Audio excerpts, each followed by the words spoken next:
we're Bucky's Electric Boat Team, and we've been working with Bucky's Electric Engine all year to create an electric powered boat for the floating electric propulsion competition.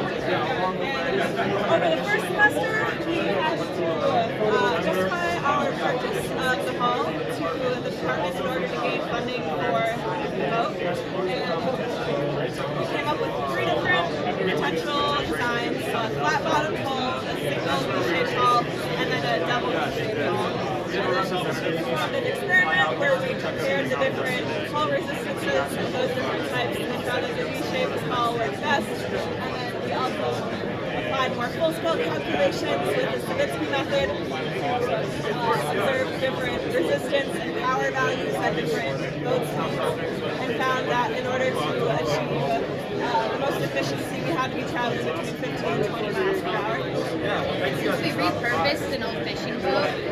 We had to build a subfloor at level surface for the batteries to be secured to as part of the competition requirement. And we also had to understand the critical mass of where the object was going to be located. So in that graph right there, you can see the linear relationship between the driver location and the battery location. So as the batteries move closer to the stern, the driver needs to move forward. And the red dot indicates where we chose to place the driver and the battery. So the battery center mass is about 3 feet, and the driver got 6. Battery charging, we were using some older batteries, so we had to monitor charging very closely.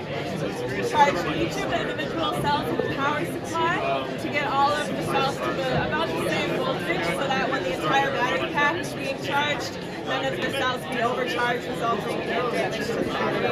And then once everything was about equal voltage, we were able to recharge the whole battery pack with the battery charger that we purchased.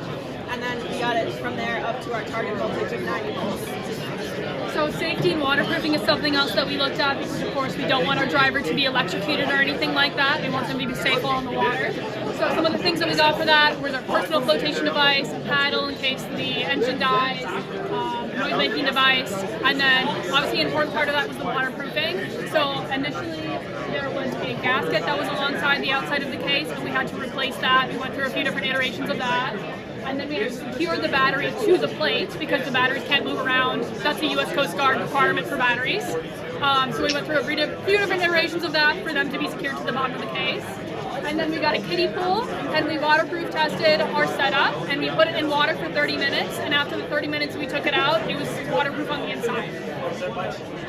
Yeah, so then going into the cooling loop, obviously it's very important to keep the batteries and other components at a perfect temperature.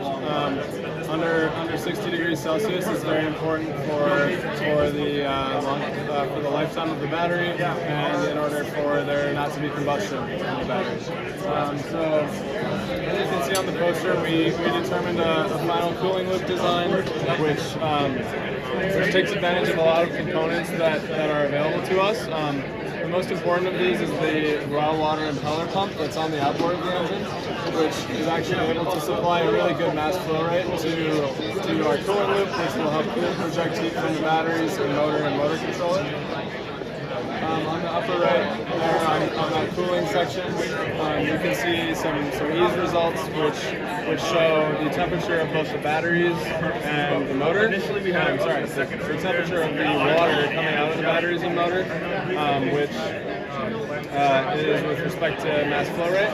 So as we increase the mass flow rate, the temperature of that water will be decreasing, meaning that we are able to successfully reject heat from those batteries and those other components. So there's a vertical line kind of further to the right of that graph, which indicates that point where the mass flow rate of the impeller is able to provide, and it's actually able to provide enough of that cooling power to reject pretty much all the heat from those components.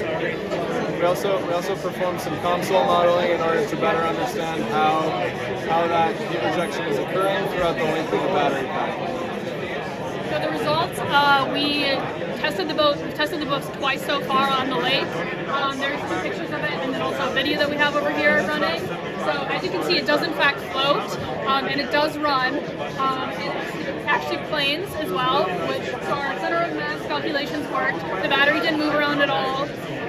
It went up to 18 miles per hour when we were driving it.